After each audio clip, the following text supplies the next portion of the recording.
नमस्कार, आप देख रहे हैं मुंबई क्राइम टीवी और मैं हूं आपके साथ ज्योतिका। आइए रुक करते हैं खबर की ओर। देश के सबसे बड़े निकाय बृहन मुंबई महानगर पालिका का बजट 2025 से 2026 मंगलवार को पेश किया गया। चुनाव टलने के कारण बीएमसी के इतिहास में लगातार तीसरी बार एडमिनिस्ट्रेटर ने बजट पेश किया। कमिश्नर भूषण गगरानी ने 2025 से 2026 के लिए 74,366 करोड़ रुपए का बजट पेश किया है। इस बजट में Mumbai coastal road, Goregaon Mulund link road और सीवरेज ट्रीटमेंट प्लांट्स जैसी महत्वपूर्ण परियोजनाओं को पूरा करने पर ध्यान दिया जाएगा। एनसीपी नेता छगन भुजबल ने महाराष्ट्र के सरकारी कार्यालयों में मराठी भाषा को लेकर महाराष्ट्र सरकार के फैसले पर कहा, हमारे लोग तेलंगाना, गुजरात आदि जगहों पर गए हैं, वे वहां की भाषा भी बोलते हैं, हम हिंदी भाषा भी सीखते हैं, इसलिए यहाँ के लोगों को भी मराठी सीखने की कोशिश करनी चाहिए। ये अच्छी भाषा है, हम जहाँ भी जाते हैं हमें उस जगह की भाषा सीखनी चाहिए। समाजवादी पार्टी अध्यक्ष अखिलेश यादव ने लोकसभा में महाकुंभ हादसे का मुद्दा उठाया। राष्ट्रपति के अभिभाषण पर चर्चा के दौरान उन्होंने कहा कि डबल इंजन की सरकार ने हादसे के पीड़ितों के आंकड़े छिपाए हैं। उन्होंने भाजपा को घेरते हुए पूछा कि आंकड़े दबाए और छिपाए क्यों गए। दिल्ली की मुख्यमंत्री और कालकाजी से आप उम्मीदवार आतिशी के आरोपों पर दिल्ली पुलिस ने जवाब दिया है। पुलिस ने कहा कि रमेश बिधूड़ी के बेटे मनीष बिधूड़ी ने साइलेंस पीरियड के दौरान निर्वाचन क्षेत्र में हस्तक्षेप किया। मनीष बिधूड़ी के खिलाफ आदर्श आचार संहिता के उल्लंघन का मामला दर्ज किया गया है। चीन के वाणिज्य मंत्रालय ने मंगलवार को घोषणा की है कि वह अमेरिका के खिलाफ कई उत्पादों पर जवाबी शुल्क लागू कर रहा है। चीन की सरकार ने कहा कि वह कोयला और तरलीकृत प्राकृतिक गैस उत्पादों पर 15% टैरिफ लागू करेगी। साथ ही कच्चे तेल, कृषि मशीनरी, बड़े विस्थापन वाली कारों पर 100% टैरिफ लागू करेगी।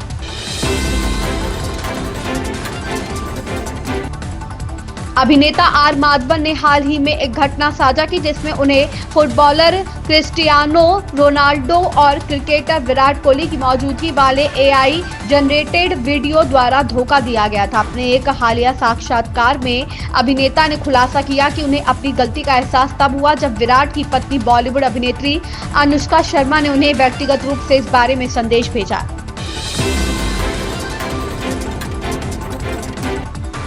आप सांसद संजय सिंह ने कहा, चुनाव आयोग नाम की कोई संस्था नहीं बची है। दिल्ली में संसद और सुप्रीम कोर्ट है, चुनाव आयोग है और चुनाव आयोग की नाक के नीचे यह सब हो रहा है। कालकाजी में खुलेआम गुंडागर्दी हो रही है। रमेश बिधूड़ी के रिश्तेदार वहां घूम रहे हैं।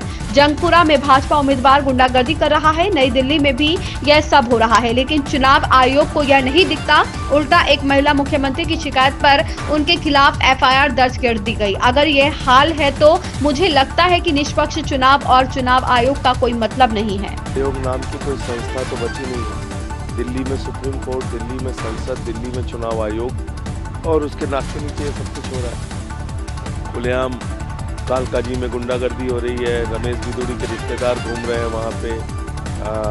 जंगपुरा में खुद जो है कैंडिडेट बीजेपी का, वो रात में घूम के वहाँ गुंडागर्दी कर रहा है, पत्रकारों को मार रहा है।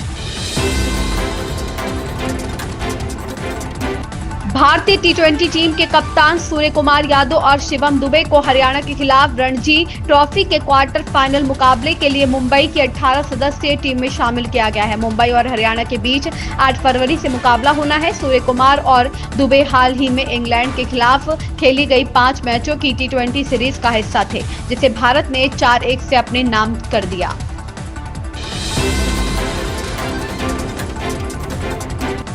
मदरसों में अब कामिल और फाजिल की कक्षाएं संचालित नहीं होंगी। मदरसा शिक्षा परिषद ने प्रदेश के मदरसों में संचालित हो रही कामिल और फाजिल की कक्षाएं बंद करने के आदेश जारी किए हैं। हालांकि पहले से पढ़ रहे विद्यार्थियों पर अभी तक शासन स्तर पर कोई निर्णय नहीं हुआ है। ऐसे में करीब 37,000 छात्र छात्राओं के भविष्य पर असमंजस बना हुआ है।